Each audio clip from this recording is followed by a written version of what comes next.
What if one emotional mistake slowly traps you inside a murder conspiracy? What if wealth, loneliness, and desire push you toward a point of no return? And what if every choice you make pulls you deeper into danger? Today's movie is a psychological thriller where love, manipulation, jealousy, and greed collide. This is not just a story about money. It's a story about how loneliness can be weaponized. So sit tight, because this film proves that sometimes being rich is the most dangerous thing of all. The story revolves around Josie Potenza, a beautiful, intelligent woman married to Tony Potenza, a powerful, wealthy businessman living in San Francisco. On the surface, Josie has everything: luxury apartment, expensive lifestyle, financial security. But emotionally, her marriage is completely empty. Tony is distant, arrogant, and obsessed with control. He treats Josie less like a wife and more like a possession. Money has replaced love in their relationship. Josie is lonely, isolated, and desperate for emotional connection. And this emotional gap becomes the most important weakness in the entire film. One night, feeling ignored and suffocated, Josie decides to attend a party alone. That's where she meets Jake, a charming, mysterious man with intense eyes and a troubled past. Jake listens to her. He understands her pain. He gives her the attention she's been starving for. For Josie, Jake feels like freedom. For Jake, Josie feels like opportunity. They begin talking, meeting again. And slowly, an emotional affair starts forming. Jake subtly plants ideas in her mind. About her husband's cruelty. About how trapped she is. About how some people don't deserve their power. At this stage, Josie doesn't realize she's being manipulated. She thinks she's finally being understood. During one late-night conversation, Jake makes a shocking statement.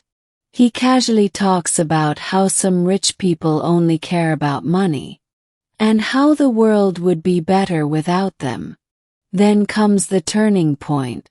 Jake mentions that Tony deserves to die. At first, Josie is horrified. She laughs it off, thinking it's just anger or frustration. But Jake doesn't drop the idea. Instead, he keeps repeating it, slowly, calmly, intelligently. He tells her, "If something happened to Tony, you'd finally be free. You'd inherit everything. And no one would ever suspect you." Josie strongly rejects this idea. But the seed has already been planted. Back at home, things with Tony get worse.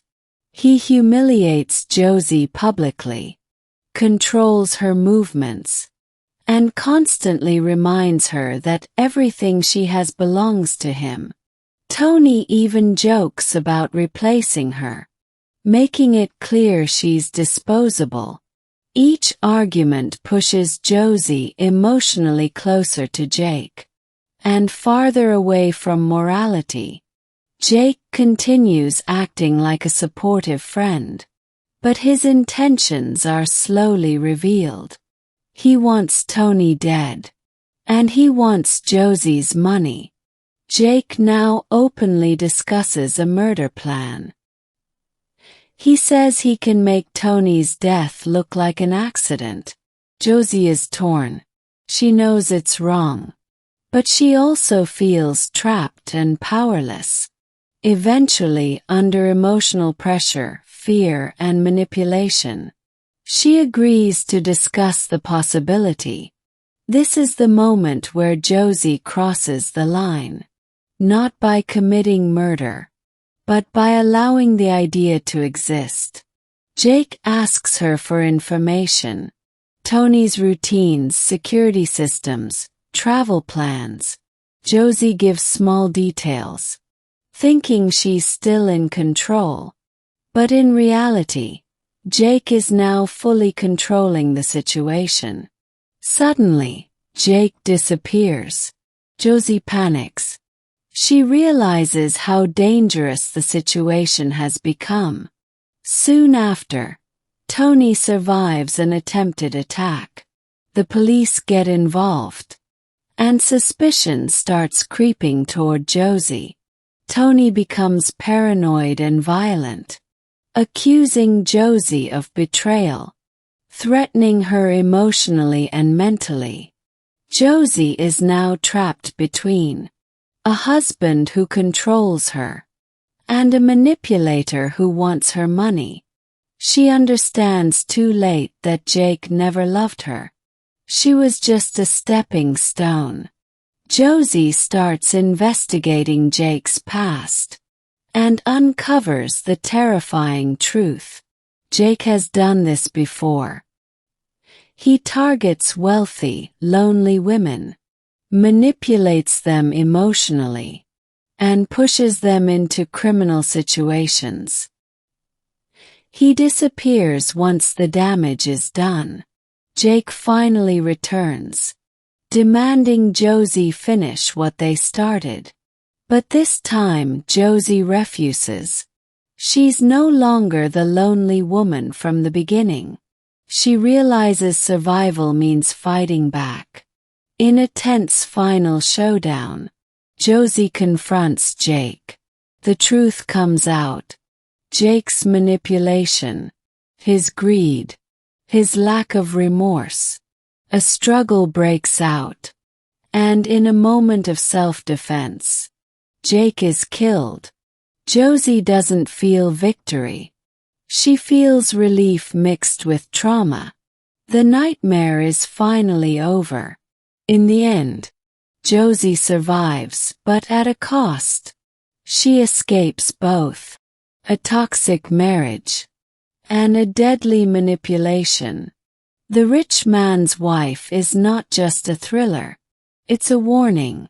It shows how loneliness can be exploited, money can attract predators, and emotional neglect can destroy lives. The real villain isn't just Jake. It's emotional isolation, power imbalance, and greed. Josie learns that freedom doesn't come from murder or money. It comes from reclaiming control over your own life. If you enjoyed this deep psychological thriller breakdown, like the video, subscribe for more movie explainers, and comment below.